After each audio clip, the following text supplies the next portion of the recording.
What is going on, Sports Wars? We're here and we are live for Against the Spread Wednesday nights. The place to be if you want some of the best insight from Robert Barnes, sportspicks.locals.com on some of the biggest games in the NFL and college football this upcoming week.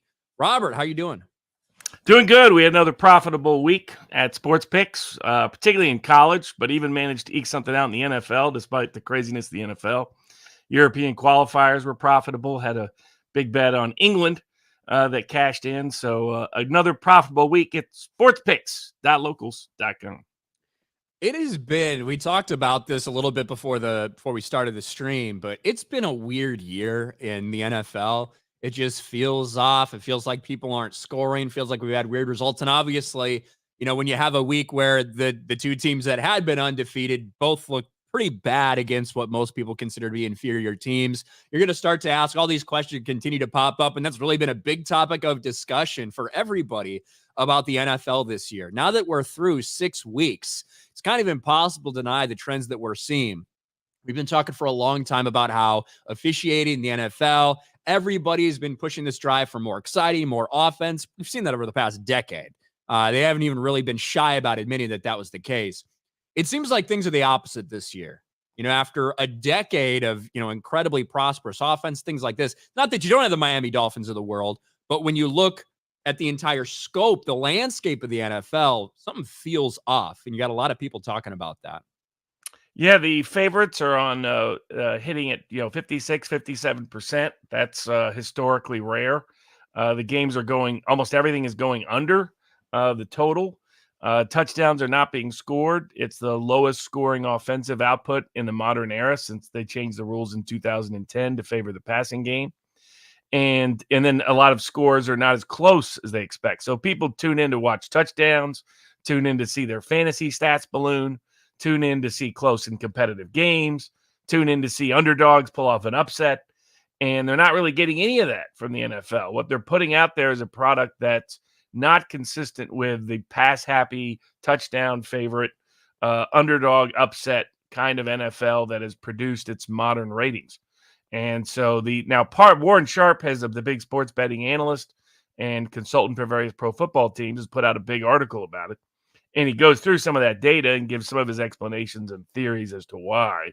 One of them is that defenses are playing a lot more zone and that they're adjusting to and a lot more two safety cover back defensives. And that's leading to lower scoring, that offensive coordinators have just not adjusted well, that they're still trying to run the ball out of the shotgun in the red zone when they shouldn't be. We have one of the lowest red zone scoring touchdown rates in a long time. But that some of it, he said, is on the officials. The officials, there was the high scoring COVID year where there were no fans. And to sort of calm that down, they started calling more offensive holding and less defensive holding, and more illegal contact and less defensive pass interference. And the combination of that, they've just continued. Last year was actually relatively low scoring compared to the 10 years prior. But this year is hitting new records, and the same penalty patterns are apparent. That they're defenses as a whole are not getting as many penalties called on them. So the Warren Sharp's point is, aside from offensive coordinators needing to adjust to what defenses are doing better than they've done so far, is that the NFL should consider sending out a note to officials, time to return to the pre-2020 officiating tendencies. Less offensive holding calls, more defensive holding and pass interference calls. You see this every year, especially in the first couple games, and of course in preseason. They're going to have their areas of focus, and one of those has been an ineligible man downfield. We've seen more of those called than I can remember in recent memory. And obviously, if you're going to be one of those teams that relies heavily on the screen game and stuff like that, you're going to see those things maybe interrupt if somebody's on the brink at that 1 yard point, maybe a step further.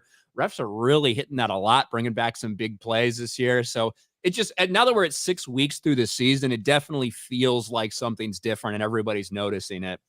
But if they're going to call it this way all year, hopefully they'll at least stay consistent and people will know what to expect. But the idea that 61% of the games have gone under, have hit the under this year when you're looking at the total points scored, we haven't seen that in 3 decades. And Yeah. everyone has to adjust too to this if this is the new normal in the NFL. Oh, yeah, no doubt about it. And in fact, that was one of the things Warren Sharp pointed out is a dramatic increase in the penalties being called for offensive linemen being downfield early. And since so many people I think the other factor that's present here is the adaptation of various Shanahan style offenses. Teams became really run dependent to set up the pass. And as teams have adjusted to that defensively, the run has always been easier to shut down than the pass. But when your pass is dependent upon the run, all of a sudden you're seeing far fewer explosive plays, far fewer passing touchdowns, because the running game isn't working. All of a sudden the pass game doesn't work. You saw that a bit last week with especially after Christian McCaffrey went out for the 49ers, who lost straight up to the Browns playing a backup quarterback, guy off the street in Cleveland. So there was a little bit of weather there, but that doesn't explain all of it. So to the degree to which defenses are adjusting in this way, the question is what's the next offensive adjustment to counterbalance that? But I think the league probably should reconsider some of its aggressive penalty calling that's deflating the entertainment value as well as the scoring totals. Yeah, and for all those guys that may have paid their quarterbacks based on what they were able to do based on their successful running games, like I don't know, Daniel Jones. You also got to wonder how teams are feeling about stuff like that. Obviously, Tyrod Taylor was able to do some things with Daniel Jones being injured. Didn't look particularly impressive. Had some mistakes, time management towards the end of both halves, actually. But the thing I found most interesting about that game was he's going by Tyrod Taylor again instead of Tyrod. Which last time he played, I remember him making a big deal about Tyrod Taylor instead of Tyrod Taylor, but apparently he doesn't care too much anymore. But we did have our the two best teams in the NFC, the two teams that were still undefeated in the league. Both of them ended up going down last week. Brock Purdy looked like a pedestrian quarterback. Now, of course, it's in the rain. It's against one of the best defenses in the league with the Cleveland Browns. And of course, Debo and CMC both went out with injuries. Big factors all the way around. But this is now the second time I think we've seen Brock Purdy kind of look like just like the 7th round draft pick. Both times I've noticed it's been raining. So I don't know if that's just something he doesn't handle very well or whatever, but it was clear the weather and obviously the injuries to two of the best players of their position in the league, that doesn't help you either. But the 49ers, still, it took them missing 2 field goals to lose to the Cleveland Browns with their third string quarterback. But a weird outing for them this week.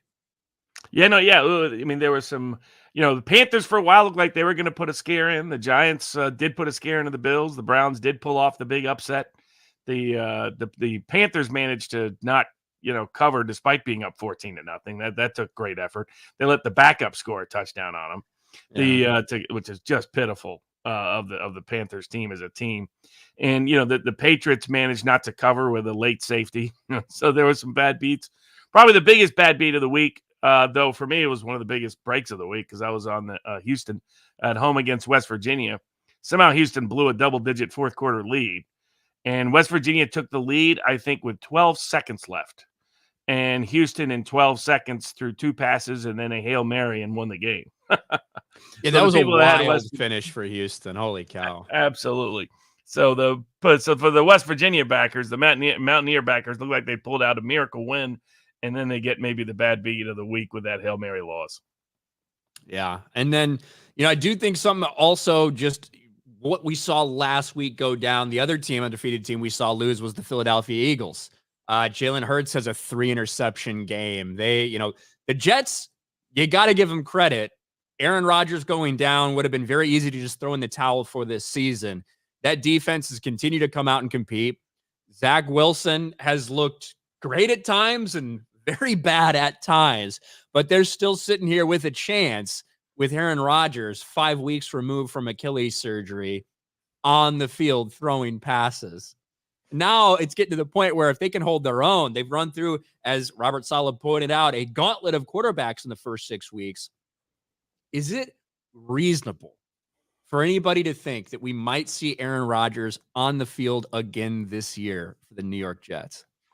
Well, if they can make the playoffs, he seems to be suggesting he might be able to be back. So that would salvage some of my New York Jets total bets and futures bets that I had preseason with Rodgers that I thought was dead by the fourth play of the first game of the season.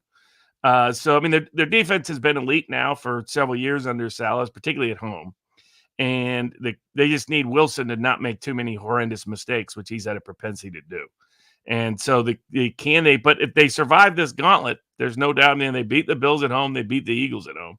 They are definitely able and capable if they can keep going on that same path, to maybe be a surprise team, given what happened to them to start the season. Yeah, I think that would be insane. The fastest we've ever seen anybody come back in the NFL is Cam Akers. That's 5 months for an Achilles injury like that. Now, he's a running back. Now, Aaron Rodgers is also much older than Cam Akers. You would imagine he'd have a little bit harder time, but that is not going to be as demanding for him either from that position. He can't be a sitting duck. He has to be able to move. He has to be able to be mobile, but he's not going to be putting that same kind of stress on it that a running back is going to. We've seen Aaron Rodgers do a lot of shit. That would be insane at this point if he comes back on a 4-month time frame from an Achilles tear. But the Jets got to do their job and hold their own and somehow find a way to make the postseason, if that's at all possible. We'll see what happens. But let's get into some of our picks and predictions for this week. Let's start with college football.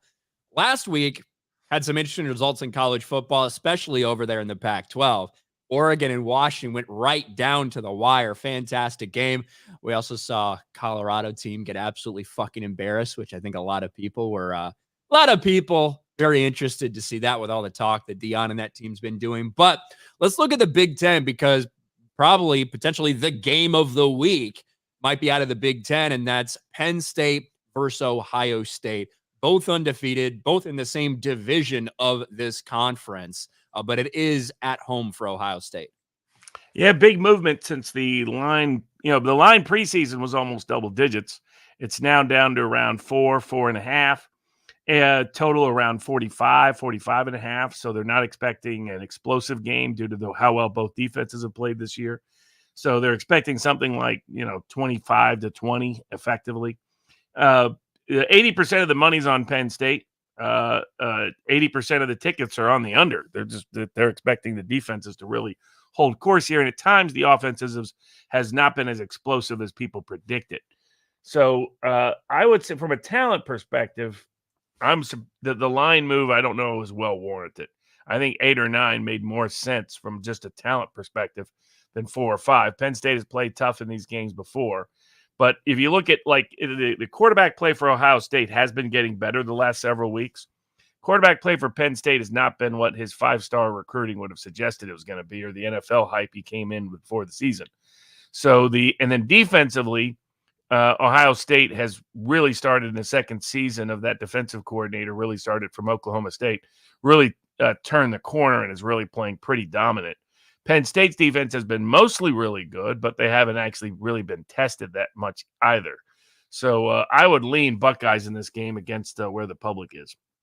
Yeah, this one feels tough because we have seen Ohio State seem like they underperform their talent level. That's kind of been the status quo this year. Penn State, it's tough to know what this team is. They destroyed an Iowa team that doesn't really have an offense to speak of. And other than that, I guess Illinois is the only other roster I can think of that they've faced this year, and that's an Illinois team. So yeah.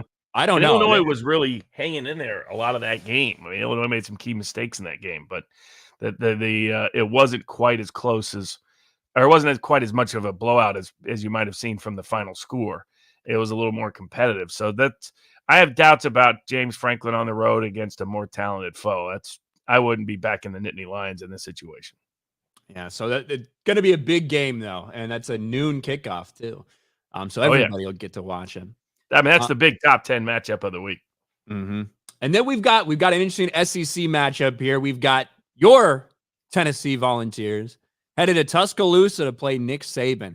And I got to say, for an Alabama team that, what was it, the second game of the year they lost Texas, whatever that was, man, everybody was out on Alabama. It was over for them. It was done. They're still sitting here with that one loss on the record, have some wins that haven't particularly been impressive, but they're hanging in there. And considering that Georgia doesn't look like Georgia's looked in the past couple of years, who knows what Alabama could do if they get past this test? Well, when Georgia has their Heisman tight end candidate out for much of the rest of the season, in Bowers, so we'll see how much they are able to. I mean, they were really depending on him in the passing game, and another, just like Travis Hunter, another non QB Heisman candidate that's kind of out of the running due to injuries. But even though Travis Hunter came back last week for Colorado, he wasn't able to stop them from losing to that massive lead they had to Stanford in the second half at home. A lot of sharp money was on Stanford. But yeah, this is the third Saturday in October. Which has always been the historic date of the rivalry between Tennessee and Alabama. I knew an old Tennessee fan who used to write an ad each year, reasons why he hated the entire state of Alabama this week. So I think he's up to 184 reasons why he hates the entire state of Alabama. So you got some great rivalries. You get this cigar smoking afterwards. Alabama has owned this rivalry under Saban, aside from last year when we got one of the best games in college football all year of the decade. Tennessee's big win against Alabama at home, back and forth, offensive, explosive game, field goal kick that barely managed to get over the field goal, and then the field goal actual itself ended up in the river outside Neyland. So this Tennessee team has not looked nearly as dynamic or as explosive. They won last week against A&M in a low-scoring matchup because Johnson, the backup quarterback for A&M, just couldn't manage the game effectively, made several critical errors in the game. But and maybe Milroe will make the same. The Tennessee defensive coordinator is from Penn State originally, is still one of the most underrated defensive coordinators in all of college football because he's taking a unit that talent-wise should just be average in the SEC. And he's made it good in back-to-back seasons.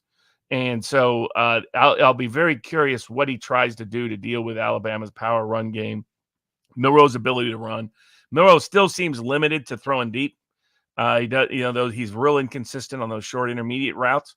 So I mean, the game plan against Alabama is kind of like what A&M tried to do, but unsuccessfully, which is take away the deep play, take away, spy Milroe, and don't let Alabama's run game go right down your throat and exploit some of their offensive line vulnerabilities.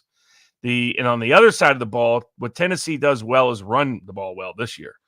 Milton has been very up and down. You would think, on paper, he's a great deep ball thrower, but he's actually been terrible at it this season.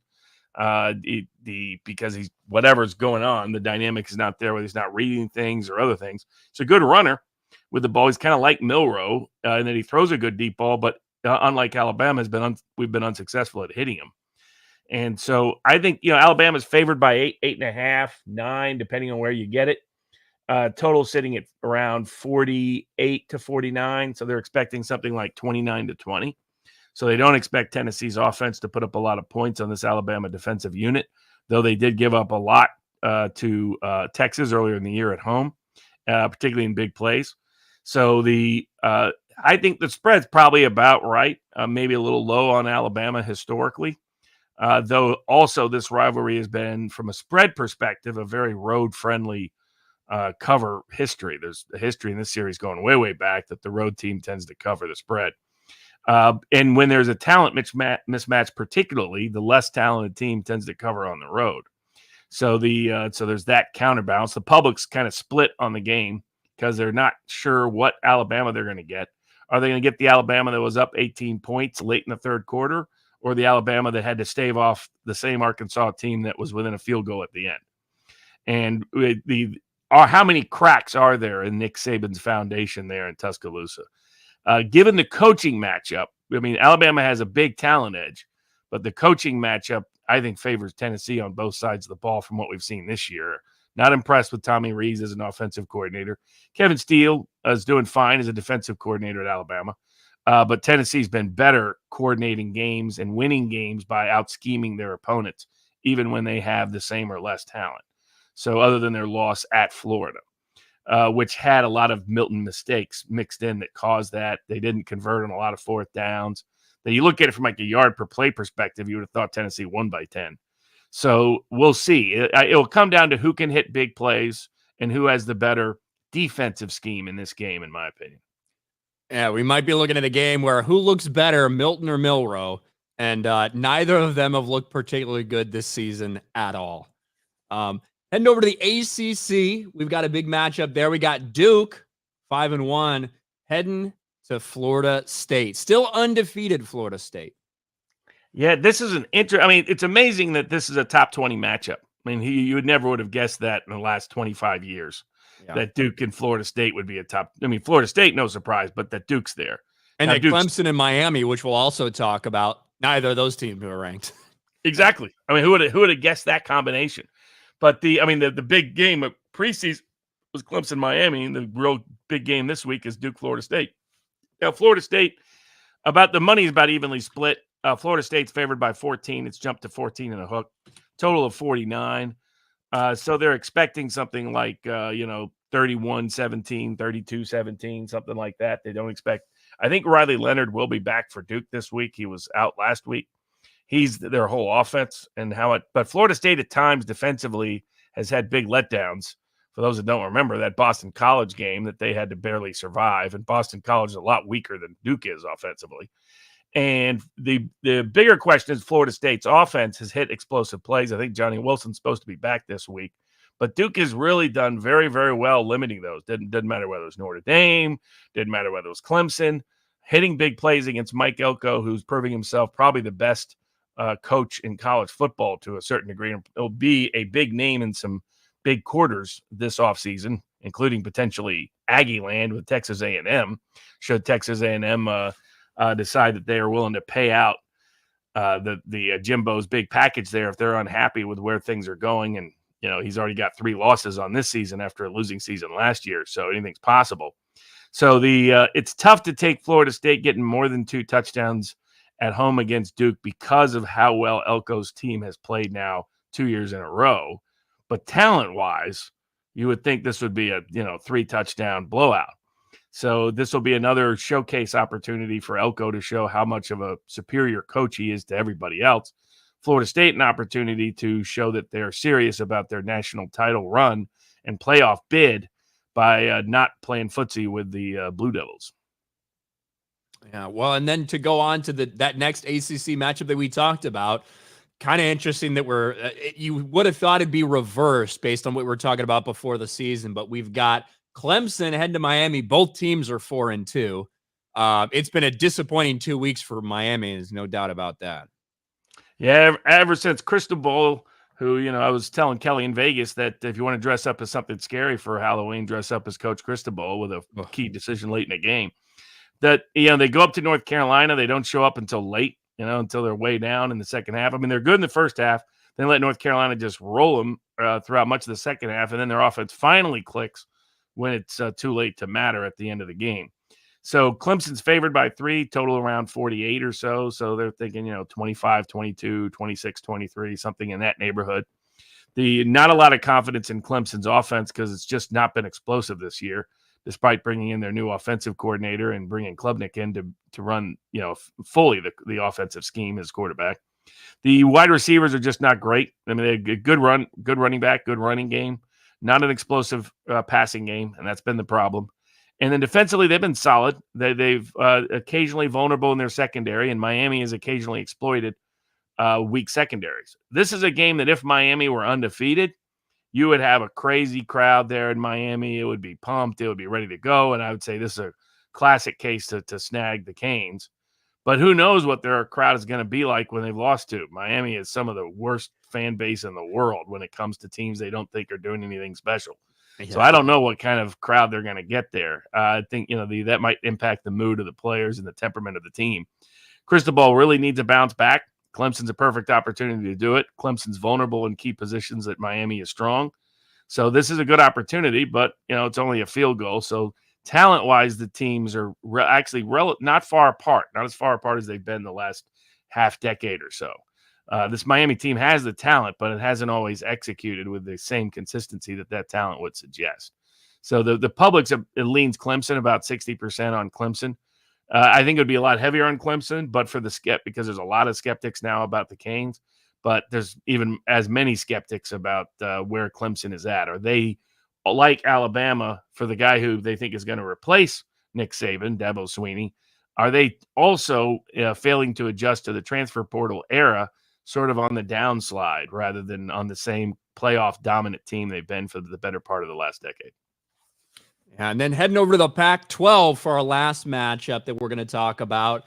A USC team coming off just an embarrassing loss to Notre Dame, an embarrassing loss to the Fighting Irish. But with that being said, it's an out-of-conference loss. So they're still undefeated in their conference, which is big for them. But they've got Utah coming to visit. Yeah, I mean, I think any chance for back-to-back Heismans is out the door with that multiple pick performance there on national TV in South Bend. But it's a good bounce-back opportunity, as you note. I don't know if Utah, if they have their quarterback back or yet or not, because otherwise that offense is very limited. The defense has been solid. It's been upgraded from last year. It's usually always been good under Kyle Whittingham, but last year was unusually vulnerable against the pass. They've had some bad defensive performances in the past at USC. Caleb Williams really needs a bounce-back game after what happened last week. USC needs it as well. They're favored by a touchdown, a total of around, 54. It's actually come down. Public's on the Utes and on the under. I don't know if I would take either side of those, depending on what the status is of the Utah quarterback and whether he's finally going to play or not. But I would lean USC here. Utah tends to overachieve and overperform, given their talent level. USC has tons of talent out there. That's not a weakness. Now, their defense has underachieved all year, and their offense had been solid until last week. But my guess is that offense bounces back against Utah at home, and a game that Caleb Williams needs to show that last week was more flukish than a problem against top-tier defenses. And so I would lean with the Trojans here and against the public. Yeah, I listen, I'm not a USC fan, but I hate Notre Dame. So I was sitting there furious at Caleb Williams just throwing pick after pick, like for no reason other than I guess he just wanted to get criticized this week. But yeah, so disappointing to see that play out. We do have, speaking of California, speaking of Southern California, we got the Greg for $5. Can anybody, please do the world a favor and fire Chip Kelly? Tired of that mounted chewed bubble gum keep costing UCLA W's. For as long as we've run this channel, the Greg has been asking for UCLA to fire Chip Kelly, even when they're winning. You see that happen anytime soon, Robert? Probably not. I think, UCLA is still fundamentally a basketball school. So as long as Kelly puts out a fun product more often than not, as long as they win enough games against USC, as long as they have winning records, I think he's going to be there for a while. And he does have a true freshman quarterback who just needs some more time to adjust. He wasn't ready for this offense as much as they had hoped. The last week's struggles, showed that once again on the road. The defense has been the best it's been under Chip Kelly. So if they can just stabilize the offense, then they can be competitive in the Pac-12 throughout the year. And we do have another super chat that is a question for about survivor pools. We will get to survivor picks at the end of the NFL segment, so hang on there. Don Ho, we'll get to that question. Don't worry about it. But we might as well start off with our 5 NFL games that we think are worth kind of doing a preview of. The first one is the Thursday night game. Thursday night games are always weird. You never quite know what to expect, but it's the Jags, 4-2 Jags, heading to New Orleans to play the Saints. Yeah, it's fascinating because Saints are only favored by 1. In some places, it's a pick 'em. Total at 40, which tells you how scared Vegas is of all these low totals.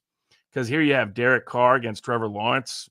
That last year would have been a total of 48, 47, and now it's at 40. I mean, it shows you where they're at. Basically, they're thinking 20-20 and just a little tiny slight home edge for the Saints. The public is leaning towards the Jags and the under because public's on the under all the unders. Usually they're always on the overs, but because of this under trend, they've been betting unders lately and thinking that the trend will keep cashing tickets.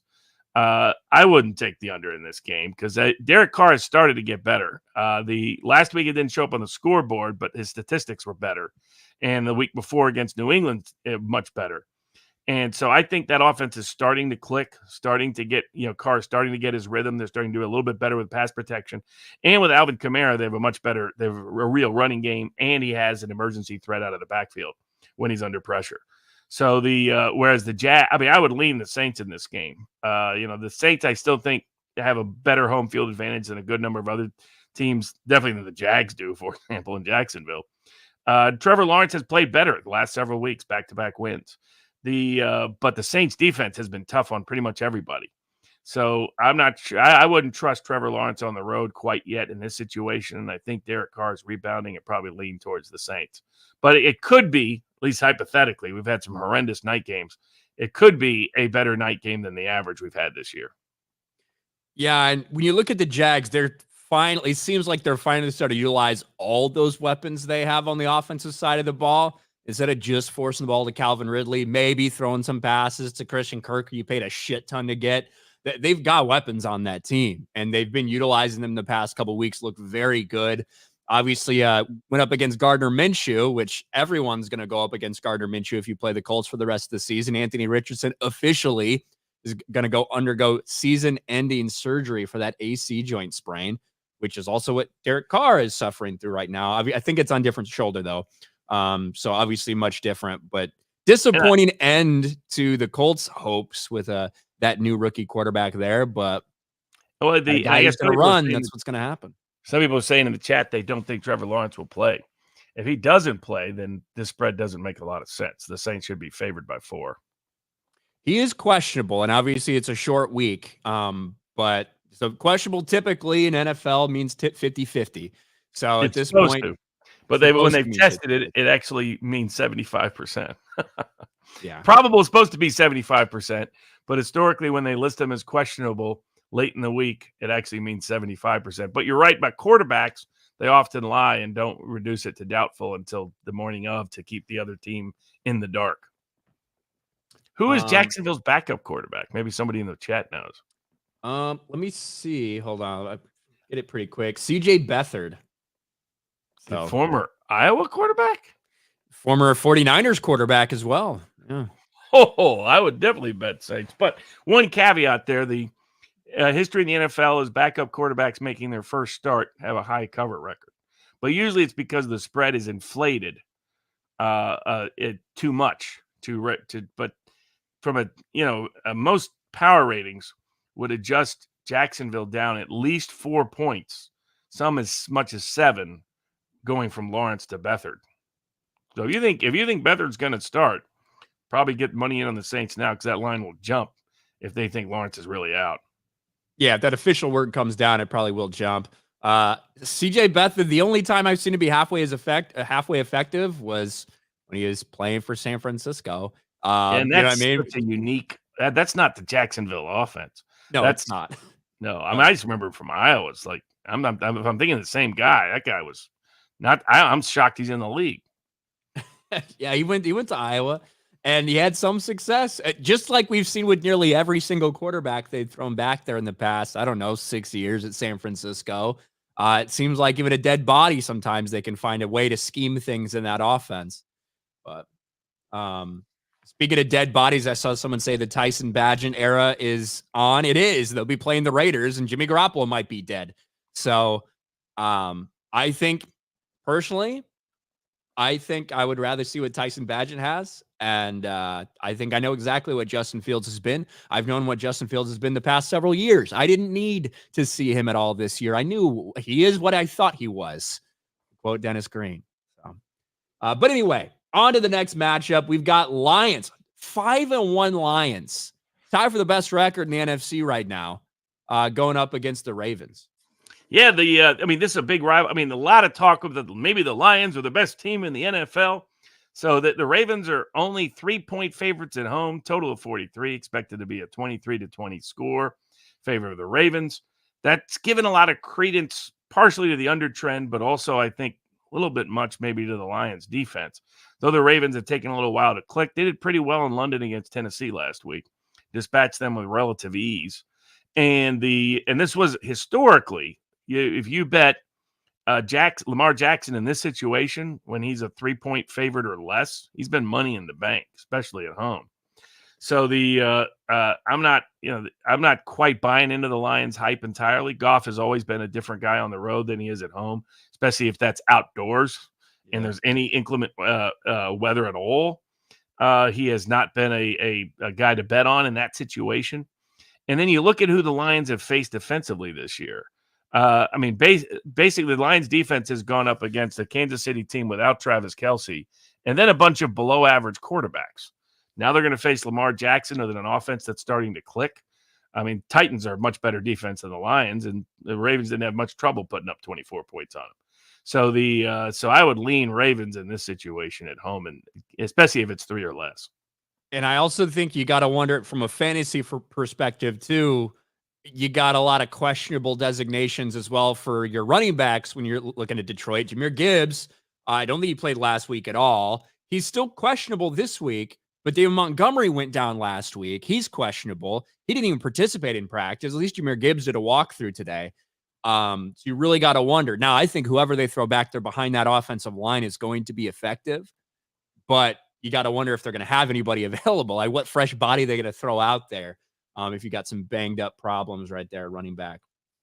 Now the Chargers, the Chargers cannot catch a break.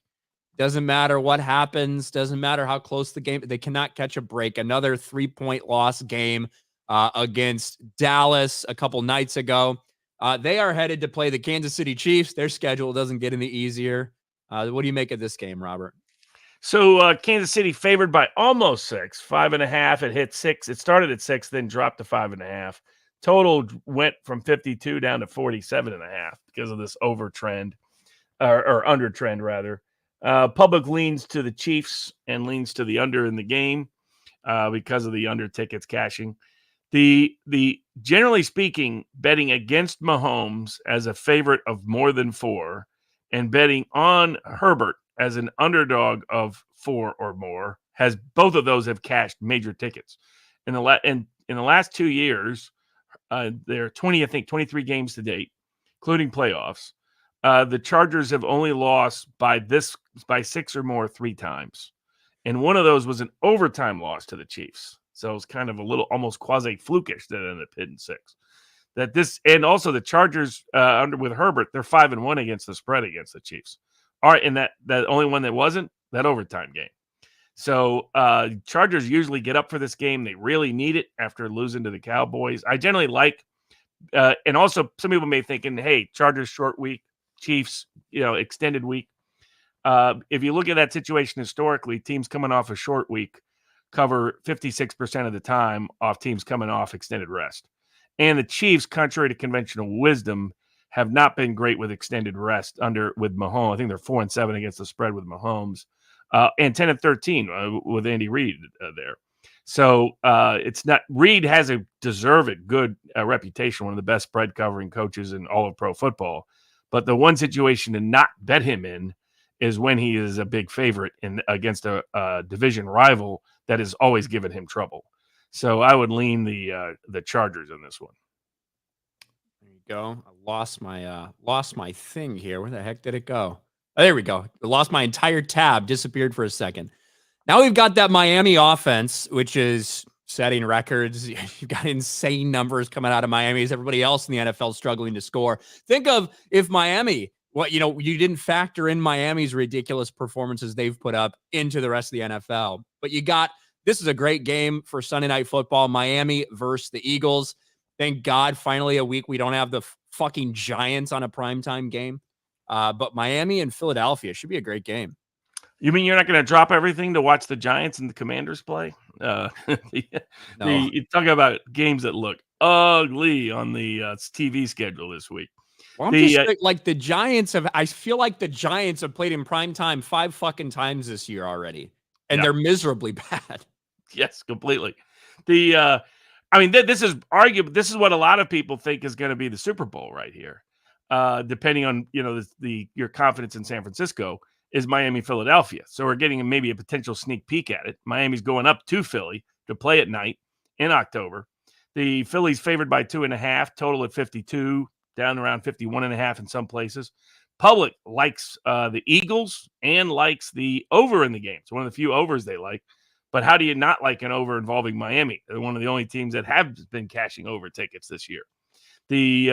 I think that total is probably about right. And it depends on where you rank Miami and Philly. I mean, I think to a degree, Miami's defense has been inconsistent. Miami's offense has just killed through people, just bulldozed everybody except for the Patriots on the road. So the Eagles going to put up a Patriot-style defensive effort. The Eagles defense has been a little bit sketchy at times this season. I mean, remember what Cousins did to them at home. I mean, he torched them, but for bad luck, they'd lose that game. So I would probably lean a little bit towards Miami in this game, but only if it got to over 3. At 2.5, it's kind of a pass. But it should be one of the best games of the year. On paper, it looks like it. Now, I've kind of been, to be honest, I said this all last year as well, and the Eagles ended up in the fucking Super Bowl. But I've just really questioned the Eagles' approach and Jalen Hurts and when they get down, what they look like versus what they look like when they're ahead. I think it's a completely different team. I think he's a completely different quarterback. If they get down 14 points in this game, it could get bad. That team is not built to play that way with Jalen Hurts. They haven't built the team that way. They haven't built the defense. Like they just haven't. So it'll be interesting to see what happens if Miami does get up to an early lead like that, because I do think that is the kryptonite. No team's great when they're playing from behind, but when it comes to the Eagles, it just seems like Jalen Hurts is really limited in that aspect when you know they're in passing situations. Yeah, if you like Miami, you might like the first half, because if they get ahead in the first half, their probability of winning goes way up. Yeah. Because you're right. Warren Sharp made that point last year before the Super Bowl that Hurts has really struggled when he's behind. That he needs to be ahead of the sticks. He needs to be ahead of on the scoreboard, and then he's a dominant quarterback. When he's not, he is anything but a dominant quarterback. Whereas Miami has shown they can come back from anything this year. So I mean, they're in a game almost no matter what. So I think we'll see how legit is Miami going on the road against Philly. Will tell us how much of the top tier Super Bowl contender some people have them as is legit. I'm going to be interested to see by the end of the season how many fucking yards Tyreek Hill has. We're looking at a dude who's got over 800 receiving yards in 6 games so far this year. I guess he's going to get a fine for that flip selfie that he did. I thought that was pretty cool. He'll take a 15,000, 21. They don't freaking care. Was it Stephon Diggs the other day who did the Stone Cold Steve Austin beer? That was perfect too. Those guys don't care. They get more clicks on social media that end up making them more like marketing money than they lose with a fine probably. But then on Monday Night Football, we got the 49ers coming off their first loss of the year to the Cleveland Browns, heading to play the Minnesota Vikings, who will still be without Justin Jefferson. Yeah, San Francisco favored by 7, total at 44. So they're predicting something. Originally, it was at 47. So they're predicting that San Francisco will hold Minnesota's offense in check. Almost 80% of the tickets. It's one of the most lopsided games of the week. Is this San Francisco game. I'll get to the most lopsided in my best bet in a minute. But that's a little, I look at this and it is all about how well San Francisco bounces back. Minnesota's defense has been shaky throughout the year. Their offense has underachieved. Like they're on everybody's worst luck of the year so far chart. Now the X factor here is Kirk Cousins in a night game. Now, he does it well. He does fine on Thursday nights. He hasn't done so well on Sunday nights or Monday nights. But remember that people had that clock theory about, he's off if it's not a certain kind of game time start. Mm-hmm. It's like his routine. Exactly. But maybe the issues we saw last week, especially if they're still banged up, the 49ers, are problems that can be consistently exploited schematically against Brock Purdy. And then this spread, a touchdown is a big number on the road on Monday Night Football. Even without Justin Jefferson, the Minnesota's still a pretty good, solid offense, though San Francisco's beat the daylights out of almost everybody they faced this year. So I wouldn't rush to the table to bet the 49ers. I think the public's assuming there's going to be a massive bounce back, double-digit blowout game on the road on a Monday night. I wouldn't rush to that assumption. I think it'll be a little closer, and I think it could be a good game depending on how well Cousins plays against that 49er defense. Well, if you want to talk about questionable designations, both CMC and Deebo Samuel have questionable. And specifically with McCaffrey, over his history, they've been very cagey and like very not upfront about how severe or even what the fuck his injuries are. He's like one of those guys who's very paranoid about anybody taking advantage or trying to hit him in a specific spot. So hopefully those guys can go. If you were the 49ers, given his history of injury trouble, would you rush him back? Wouldn't you hold them out? Yeah, I I mean, probably you're would favored too. heavy in this game, so it's not like it's not definitely not a must-win game for you. I would think that they would hold both of those guys back to make sure they get healthy and don't have a situation where when McCaffrey starts ringing up injuries, all of a sudden he's useless when it's playoff time. Yeah, they definitely got to keep him safe, and they want to keep his touchdown streak going too. So maybe don't start him if you're not gonna leave him in there. Maybe they'll think Yeah, about that as those well. fantasy fans out there, I wouldn't rush to include him in the lineup this week. We'll see if like that's gonna be really tough for if you got Christian McCaffrey. You're just fucked. You know, if you happen to be able to, you're probably not going to be able to pick up Elijah Mitchell as his handcuff. Like, that's just probably not going to be a reality for you. But when you're looking at Monday night games, a top 3 running back in every single league, regardless whether it's PPR or not, and you're not going to know till Monday whether this guy plays or not, it's going to be rough. So My best bet of the week is also, the other lopsided bets is the public's all over Tampa against Atlanta at home. They're all over the Raiders against your Bears. They think the Bears backup, I guess, is terrible. I guess they haven't watched a lot of Raiders football this year.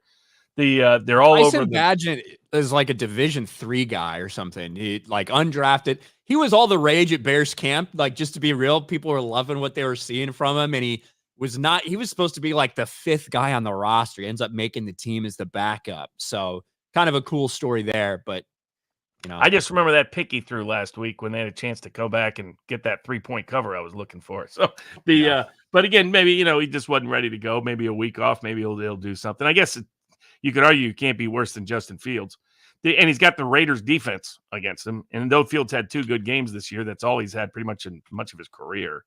The public loves Buffalo against New England. They're getting 8.5 points, biggest underdog spread that Belichick has ever been at home. Since Tom Brady's first ever start. Everybody loves the Browns since they pulled that big upset. They're almost 3-point favorites at the Colts. That seems a little pricey for the I get the Browns have played well, but I don't know if I would get them. I mean, they played well in one game defensively. Let's be honest. In bad weather, everybody loves the Washington Commanders. I guess they probably should be 1-5, not 3-3 if Denver had a defense or Atlanta had a brain. The public loves Seattle at home against Arizona. I kind of get that. Arizona's struggling some. The public loves the Rams. I get that because the Steelers suck, particularly the Rams playing at home against the horrendous Steelers offense. And the public but this is my best bet of the week. The public likes the Packers -1 on the road against Denver. And so about 80-85% of the tickets, depending on where you look, are on the Packers. I get Broncos have their defense looked horrendous. Last week, they blew my over bet was blown because of the horrendous weather there in Kansas City. And Kansas City kept kicking field goals and other things. But I'm not convinced that the Broncos are so bad they're going to lose at home to the Green Bay Packers, who haven't looked very good all year. So I like the Broncos catching a point or so at home as my free bet of the week. There you go. And we also did have one question from Don Ho. Says, I'm on a week 7 bet MGM Survivor pool. Need a team to pick. I've used the Jets, Washington, Cleveland, Denver, and Cincinnati. That's impressive. He's still alive because look at those picks. Yeah, the Jets probably week 1. that right? Is very, very the impressive. Jets week 1, and they got Aaron Rodgers goes down, they still end up winning. So yeah. So he hasn't picked Seattle, right? Nope, he has not. I would say probably, fading Arizona is probably always a good bet. They're deserved or understandable 7-8 point favorite. I wouldn't take San Francisco on the road against Minnesota. I would wait. There's other games you can take San Francisco in that I think, take them at home when don't have a bunch of injuries and are coming off a tough loss. I would say take Seattle. Seattle would be my survivor pick of the week. It's Seahawks at home, over a touchdown spread against Arizona. Kyler Murray practice, there's some people that's all they're doing is fading Arizona every year in every week in their survivor pick. Makes sense. David Cushmore has sent 2 super chats. Which Minnesota team might shock the world? Who has a better chance to win a championship? The Vikings, the Twins, the Wild, the Timberwolves, or even the Lynx? Well, I think the Minnesota Lynx have won a championship in the last couple of years, which that's if you count women's sports. So probably them, and there's only like 8 teams in the WNBA. So I would say the Lynx, but yeah, other the than Twins that, were sports didn't decent. matter. I'm not sure. Yeah, the Twins were decent this year. I mean, the Vikings are off to such a slow start; it's going to be tough this year. Obviously, I mean, they have with Cousins and Jefferson and developing the USC receiver Addison and the others. You know, they have the capability to win a Super Bowl there. Though the Packer joke has always been, what does an empty cigarette case and the Minnesota Vikings Super Bowl case have in common? They're both empty. So it's that old Packer Viking rivalry. But the Timberwolves are pretty good, actually. If they could get certain things together and work Rudy Gobert in better, it wouldn't shock me to see them win an NBA championship. I think Rudy Gobert is like, I think Rudy's trash in like today's NBA. You know what I mean? Mm. Where you have a guy who obviously is a rim protector, but is really fucking limited offensively. And I think now with what we've seen in the NBA, or the evolution of the past decade and a half, man, if you don't have a guy who can do something away from the basket, it seems like you might have a little bit of trouble on offense. Obviously, you can find ways to manipulate that, find ways to build an offense where you don't have to worry about things like that. Anthony Edwards is a stud. That's a guy I think in the next couple of years is probably going to be considered a top 10 player in the NBA. Karl Anthony Towns, you never know what you're going to get. I personally think the dude's gay. I think he's got mental problems. So I don't know what you're going to see from Big Cat long-term there. But hey, if that team had hung on a Jimmy Butler, who knows what they would have been like? No doubt. David Cushmore for 5. Taylor Swift, is she going to go to more Chiefs games the rest of the season? I think. Well, I guess they're holding hands this week. I guess I would take the over on whatever that bet is. That's what I would do. But there we go. That's it for this week. Once again, Robert, tell people about Sports Picks and where they can go if they want some of the best advice money can buy. Yeah, sportspicks.locals.com, where we help put the odds in your favor. Had big successful winning bets last year on the Super Bowl, the NBA Finals, the college basketball final, the college football championship, the European championship, and English Premier League and the World Cup. Have very profitable seasons so far this year. Big profits in college football, profits in European football, English football. Turned the corner last week in the NFL. Hoping to continue to do that throughout the rest of the NFL season. You can also get live Q&As every Friday, exclusively Friday Night Lines that I do a live stream. You also get free picks from a bunch of really smart sports handicappers that are members of the board, including Cricket and a bunch of other people. One guy who took our picks and converted a $250 bet into $40,000 last week. That's wild. So if you want to have fun, we also have political bets up there and all kinds of other bets that have been profitable over time. So if you want to help put the odds in your favor, the most affordable, most accessible sports handicapping service anywhere, sportspicks.locals.com. And if you're a baseball fan, ALCS currently going on right now. Astros are up 5. They were up 5-0 at one point. They're up 5-2 at the Texas Rangers, our all Texas ALCS. So much for Scherzer's comeback. Yeah, he had a rough first inning, gave up 3 runs and a home run to Altuve. Jose Altuve is a couple of home runs away from the all-time postseason leader in home runs. Wow. One of the shortest dudes we've seen in, recent memory in Major League Baseball, but because he's been in so many damn games for the Astros, he's sitting there like 25 or 26 all-time postseason home runs, just a couple away from Manny Ramirez at 29. I was kind of cheering for the Rangers just because I don't want to see another Astros-Phillies World Series. I said I thought it was going to be Astros-Phillies, and the Astros played like shit. To be fair, they've played like shit all year at home. Yeah, weird. I think it's personally all like a big conspiracy. They're like anti-cheating at home to try to convince people they're not cheating anymore. That's what I think is going on with the Astros.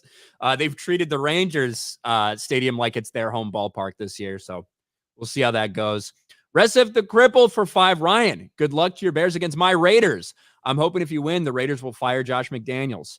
I'm personally hoping the Bears lose every single game the rest of the year. I'm also hoping the same thing happens for the Carolina Panthers, and we end up getting the number 1 and number 2 picks in next year's draft. That's what I'm hoping for.